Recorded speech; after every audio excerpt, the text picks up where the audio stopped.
Bonjour et bienvenue. Aujourd'hui, on va s'attaquer à une stratégie redoutable pour en finir avec les dialogues de sourds face à la direction. On va voir comment transformer ça en de vraies victoires concrètes pour les salariés. Ça s'appelle l'aïkido social. Allez, c'est parti, on décortique ça ensemble. Alors là, on a tous connu ça, pas vrai? On fait remonter un problème légitime au CSE, le comité social et économique, et en retour, qu'est-ce qu'on obtient? Le fameux « on verra ce qu'on peut faire » ou le classique « on y travaille ». Bref, une réponse qui n'engage à rien du tout et qui laisse le problème bien au chaud, en suspens. C'est frustrant, n'est-ce pas? Mais la bonne nouvelle, c'est que ce n'est plus une fatalité. L'idée, ici, c'est d'arrêter de foncer dans le mur. L'aïkido social, c'est exactement ça. C'est l'art d'utiliser l'énergie de l'autre, ici la manœuvre d'esquive de l'employeur, pour la retourner et la canaliser vers une solution qui, elle, est constructive et même contraignante. Au lieu de subir le flou, on va imposer la clarté et l'engagement. Mais pour bien comprendre comment agir, il faut d'abord saisir pourquoi les bonnes vieilles méthodes ne marchent plus aussi bien. C'est simple, les règles du jeu ont changé, notamment avec les ordonnances Macron. Ce tableau, il est super parlant. Il montre un avant et un après qui changent absolument tout. Avant, c'était simple. Un délégué du personnel posait une question et l'employeur avait 6 jours top chrono pour y répondre.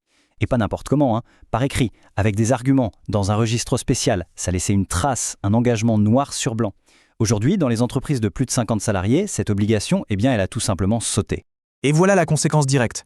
L'employeur, il doit bien mettre la réclamation à l'ordre du jour et en discuter, ça oui, mais plus rien ne le force, légalement parlant, à donner une réponse écrite, détaillée et qui l'engage sur le long terme. La discussion a lieu, mais les paroles s'envolent dès que la porte de la salle de réunion se referme. Bon, face à ce nouveau défi, il faut un nouvel outil.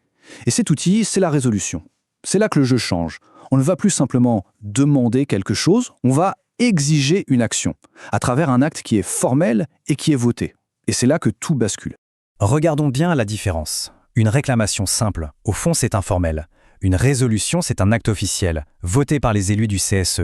Et là, c'est presque magique. Grâce à l'article L 2315-34 du Code du travail, une résolution réactive l'obligation pour l'employeur de donner une réponse motivée.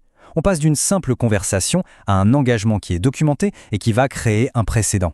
Donc s'il y a une seule chose à retenir, c'est celle-là. C'est en changeant la forme qu'on change le fond. On passe d'une simple question qui peut être balayée d'un revers de main à une résolution formelle qui, elle, légalement ne peut pas l'être. C'est l'arme secrète pour obtenir un véritable engagement de la direction. D'accord, l'idée est puissante, c'est clair. Mais en pratique, comment on fait? Pour qu'une résolution soit vraiment efficace, il faut qu'elle soit blindée. Voici les 5 éléments indispensables pour la rendre complètement inattaquable. C'est une véritable feuille de route. 1. On pose le décor, les faits, la loi, l'accord d'entreprise. 2. On décrit le problème, mais avec une précision chirurgicale. 3. On ne fait pas que se plaindre, non, on propose des solutions claires et réalistes. 4. Et c'est crucial, on fixe une date butoir, fini le fameux « on verra ». Et enfin, 5. On s'assure d'avoir un soutien solide derrière soi. Et ce point sur le soutien, il est absolument vital. Une pétition avec des dizaines de signatures qui s'évaporent à la première pression de la direction, ça ne sert à rien. Comme le dit cette citation, il vaut bien mieux une seule signature, un sein, mais qui est pleinement assumée, que 10 soutiens qui flanchent au premier coup de vent. La qualité du soutien l'emporte toujours sur la quantité. Bien, assez de théorie, voyons maintenant comment ça marche dans la vraie vie. On va passer un cas très concret qui montre comment une résolution bien ficelée a vraiment porté ses fruits. Écoutez bien la musique de cette phrase. Ce n'est pas une plainte, c'est un argumentaire juridique en béton armé. On cite le code du travail, l'accord d'entreprise, on prouve le problème avec 15 cas documentés et on finit par une demande ultra précise avec un délai. C'est net, c'est carré, c'est imparable.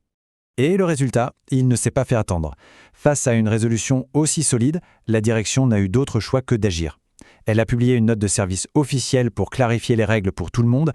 Elle s'est engagée sur un calendrier pour corriger toutes les erreurs. Victoire nette. Et cette victoire, elle montre parfaitement tous les bénéfices de la méthode. On n'obtient pas juste une petite réponse, non, on obtient un engagement formel, écrit, on crée une sorte de jurisprudence interne qui va protéger tous les salariés à l'avenir. On clarifie la règle pour toute l'entreprise, bref, le CSE a une victoire concrète, documentée, qu'il pourra ressortir si besoin. Voilà qui nous amène à la question de fin. Imaginez un peu la puissance de frappe si, systématiquement, les réclamations importantes étaient transformées en résolutions comme celle-ci. Chaque problème résolu ne serait plus un cas isolé, mais une brique de plus pour construire les droits des salariés dans l'entreprise. De quoi sérieusement réfléchir à la stratégie pour la prochaine réunion, non ?